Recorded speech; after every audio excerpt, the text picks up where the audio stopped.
powerful thunderstorms are possible for the next 3 days straight across portions of the Midwest and the Northeast. Swaths of damaging winds, potentially in excess of 75 miles per hour, very large hail up to 2 inches, and a few tornadoes are on the table for portions of the north. We're also tracking a very expansive heat wave, one of the largest ones of the season so far. Temperatures could feel as hot as 110 degrees all the way up in Minnesota, so we'll be tracking all that. Finally, we'll also be tracking a pattern change toward the end of the week. It's going to shift around the heat and maybe bring some more rain chances to the eastern U.S. As we get into the last few days of July and begin August, the weather is definitely shifting. Today in the weather world, we'll track down all the details so you can stay safe from the severe weather and stay cool in the heat. Let's get started with our severe weather risk for today, Sunday. We do have an enhanced risk of severe weather focused really around Wisconsin. So from Duluth in Minnesota through much of the state of Wisconsin, including Milwaukee, including Eau Claire, you are most at risk for some damaging storms, but the slight risk is very broad and expansive, all the way from Minnesota into portions of Iowa and Nebraska, and then much of the Midwest, all of Illinois. So if you're in this region, we need to be on alert later this evening for some damaging storms possible. We also have a few other marginal risks, one kind of hugging the East Coast, Florida all the way up near Washington DC, and then another marginal risk across northern Wyoming and southern Montana. These areas are a lot more isolated, but a few severe storms can't be ruled out. The tornado risk is a little bit elevated in northern Wisconsin. This is where there's a slightly better chance for a few tornadoes. It doesn't look anything too concerning, but we could definitely have a few quick spin ups, so you definitely want to stay weather aware. A more isolated tornado threat extends all the way down to Tennessee. It's a very large corridor from Minnesota, so this whole region we want to be alert for maybe a tornado warning or two. The greater threat though is damaging winds. Now these two red zones, these are the corridors where damaging winds is slightly more likely, so especially that risk in Wisconsin, that's where that enhanced risk of severe weather is. And then all these hatched lines up here in the north, this is where more significant winds of 75 plus mile per hour is possible. This is enough for some power outages, snapping some tree limbs, blowing around some stuff outside, so we definitely want to prepare for potential impacts from the winds. There's also a pretty significant hail threat. It's a little bit further north where the storms will be a little more supercellular, especially where that greater tornado risk is. This is where the slightly greater hail threat is. Some large hail in these dashed lines greater than 2 inches in diameter is possible, definitely more than enough to do damage to your car, so make sure to bring it indoors if you live in these regions. Tomorrow, the severe weather risk generally shifts further to the east, so still focused around the Midwest, but now a little bit further east into Michigan, the Ohio Valley, down still in northern Kentucky and West Virginia. So if you're in that yellow color, that's a slight risk. The broader marginal risk that extends all the way to the east coast, so watch out for some severe storms tomorrow. You also have a tiny corridor in southern Arizona near Tucson, and then a smaller corridor in the western plains centered around western Nebraska. A few marginal severe storms are possible here. Tornado risk tomorrow is much lower, but there is still somewhat of a threat, especially centered around Lake Michigan. So Chicago, we can't rule out maybe 1 or 2 tornadoes. The bigger threat though is definitely damaging winds, especially a little bit further to the east in the Ohio Valley, southern Michigan, including Detroit and Cleveland. I do think we'll get an enhanced, that orange level 3 out of 5 risk of severe weather for tomorrow once we get a little bit more confidence on this wind threat. So definitely watch out for that. And then as we go into Tuesday, day 3, it continues to shift further east. So now we're on the mid-Atlantic, North Carolina, Washington DC, the Atlantic seaboard. We want to watch out for some scattered severe thunderstorms, and then still a residual tiny marginal risk across eastern Wyoming. So let's track this all out. We're going to go kind of broad here with our model because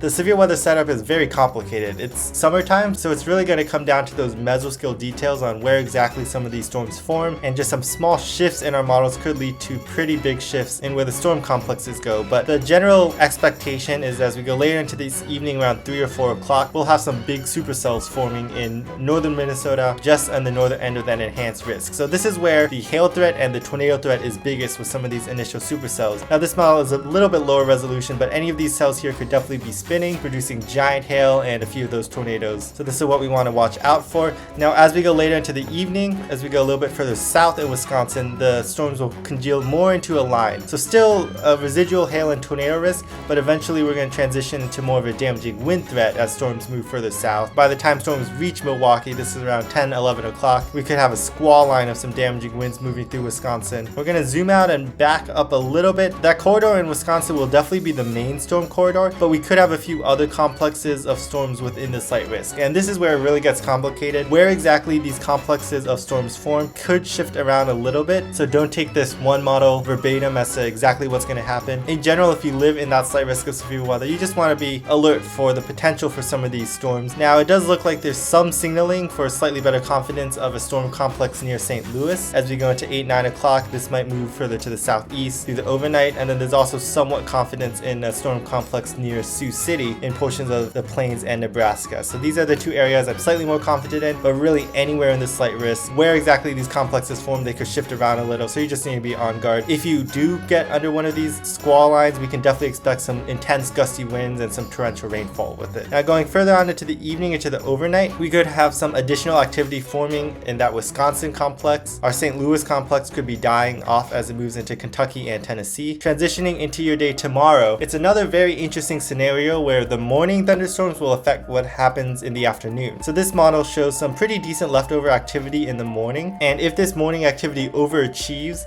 it'll take away a lot of the energy for storms in the afternoon. So something we'll have to watch closely. If, however, the morning activity doesn't overachieve, then we could definitely see these thunderstorms redeveloping first across northern Michigan and then moving further to the south and east. So this is where that slight risk of severe weather is, and again, I think it is pretty likely we'll get an upgrade to an enhanced risk somewhere near Detroit with some of these powerful thunderstorms moving through into the afternoon and evening hours. So if you have any Monday evening plans, maybe just your regular drive home from work in this region, definitely be checking the radar, checking the weather, because we could have some pretty nasty weather moving through. It looks like this could develop into a pretty mature squall line moving to the south, again assuming we don't have those morning thunderstorms. If we do have morning thunderstorms overachieving, then this activity right here could be a lot weaker. So either way, we'll get storms at some point, whether it's in the morning or the evening, that's definitely the question. Some of these storms moving south though through the overnight into the early morning hours on Tuesday could pack a punch for some pretty damaging winds along it in the Midwest. So if you're in this region on Monday evening, definitely make sure you have weather alerts on and are expecting some of these storms to move through. Finally, on Tuesday, everything will continue moving on to the east. Confidence gets even lower because we're still a few days out, but in general, in the slight risk, we can expect some scattered thunderstorms, some scattered clusters of storms. Could definitely contain some damaging winds, large hail,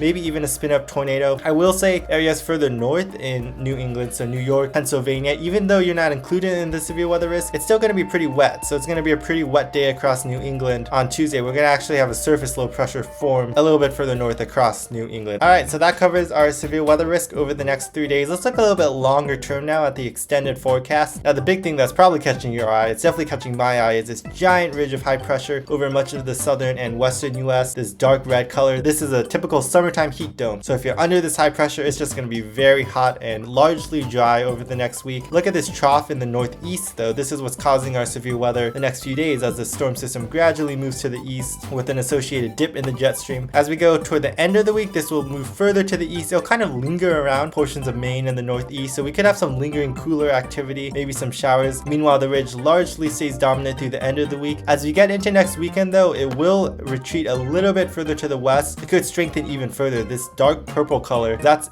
very strong high pressure. Temperatures in the desert southwest could approach 120 degrees in some of the hottest spots. In the eastern US though, we kind of have a broad trough, a broad dip in the jet stream by the end of the week, and I do think this will filter in some cooler temperatures. So let's go through the heat over the next few days, because the storms will only affect a few of us. The heat will affect mostly everyone. Look how many heat alerts there are, all the way from the Gulf Coast up to Canada. All along this corridor, we have heat advisories in orange, extreme heat warnings in the pink. Temperatures as far north as Minnesota could be well into the triple digits, heat indices to 110 degrees. So this is a very expansive heat wave, and we're just in the heart of summer. These are the dog days of summer for sure. It's going to be very dangerously hot for so many of us. Here's what we're tracking for our temperatures, especially over the plains the next few days. That's kind of where the core of this heat wave will sit. Now, the GFS is being a little bit on the bullish side, but it is very possible that we see temperatures, these are air temperatures, well up to 110 degrees from Kansas, Nebraska, South Dakota, Sioux Falls. We could be at 111 degrees tomorrow afternoon. That's insanely hot, especially that far north. Portions of Kansas and Oklahoma well into the 100s, nearing 110 degrees in spots. So this is just dangerous heat. Even not in the center of the heat though, places like Minneapolis 104 degrees, St. Louis also 104 degrees, very dangerously hot. The further we go in the week, the heat will eventually sail further to the south and west as the ridge retreats to the west. So on Tuesday, still hot, dark red color. That means you're above 100, maybe as high as 105, all the way up north in Fargo. That's pretty crazy. We could have 110 degree heat still in Oklahoma. By Wednesday, still some pretty extreme heat all the way from Texas into Minnesota and the west coast. But as we go to Thursday and Friday, that's when we see some more relief. Notice Friday morning, all these green colors, that's some cooler air invading, and this could be a refreshing morning in the 60s, especially compared to the heat wave of the early week. It's gonna feel very nice. And then notice further to the north, places like Fargo that were up to 105, we'll be back down in the 80s, so much more typical. Much of the northeastern US, cooler in the 80s, more seasonable. The heat isn't going away though, it's just retreating back to the southwest. So from Arizona to Texas to Oklahoma, unfortunately it'll still be very hot, 100 degrees plus plus, maybe even some spots up to 110. And this pattern will kind of continue as we go into the first few days of August. So this is approaching the hottest time of the year for many of us. Late July into early August. We're just rounding that corner when we're almost talking about fall, but we're not quite there yet. So if you don't like the heat, if you're not a fan of it, we just gotta stick it out for another few weeks. Soon, we're almost at that point in change of seasons where we can start talking about cooler weather. It's not that far away. Until then though, here's all the heat. Look how many of us are in this red. Level 3 out of 4 major heat risk. Major heat risk is significant. It means it'll affect most individuals with your everyday activities outside, and it's just such a huge swath of the middle portion of the country today. Even tomorrow, we still have so many areas in orange, red, purple colors. Now as we go later on into the heat risk, Tuesday, Wednesday, Thursday, you can definitely see how the risk contracts a little bit to the south. Meanwhile, some of that cool air filtering in reduces the heat risk in the northeast. So there's that somewhat cooler air I'm talking about. And then look at this. This is 1 week from now. Next Saturday, it'll be much better across many of us in the northeast, midwest, northern plains. Highs in the 80s, lows in the 60s, gonna feel pretty nice. Further to the south though, and to the west, that's where the heat will stick, where we still have these orange, red, and purple colors. Places in Texas, places in the desert southwest, still well into the triple digits possible. And we can be eyeing our friends to the north a little bit enviously for some of that relief that they're getting. One of the reasons why they're getting some of that cooler temperature is actually they're getting some more rain chances as we get through the end of the week. So let's look at the extended model for rain chances. Now starting Wednesday, it does look like we'll have another system potentially crossing out of the Four Corners and Rocky Mountains, moving further east into the plains. This looks pretty organized here on the GFS model. This is on Thursday, so we could have some decent activity across the plains. Eventually this will move to the eastern US and Midwest. Now how exactly this moves is a little bit uncertain at this time. There are a lot of broader details that are low, but in general I'd say across the eastern US we can expect some more rain chances as we go toward the end of the week. So for some of the areas in drought over here, this is some good news. Also it is bringing some of that heat relief, so that's some good news there too. The severe weather risk right now is a little bit uncertain, but especially with some of these stronger cells a little bit further to the north, there definitely could be additional strong thunderstorms. So we'll have a lot more information as we get closer, but just a general heads up that the stormier weather will shift to the eastern US late week. Meanwhile, the hotter and dry weather will stick over the central and western US under that suffocating heat dome. Alright, real quick, let's do a check on the tropics. The Atlantic is quiet, no activity after Bertha fell apart. Meanwhile though, in the Pacific, we have two systems we're watching. This right here, this is major hurricane Genevieve. This has just been a beauty on satellite. You can see the eye of the storm so clearly here on satellite. We have a concentric eye wall. We have some of these outer bands of rainfall where you can see some of the blossoming thunderstorms. This is just a strong, major category 4 hurricane as of this recording. The best part about this storm is it's hitting no one. It's going out to sea and it's staying out to sea. It might even reach category 5 status out in the Pacific waters. If you love some of the more beautiful side of Mother Nature, definitely be tracking this storm on satellite over the next few days because it just looks so beautiful out here. The other storm we're watching, this is Hurricane Fausto. Not as strong as Genevieve.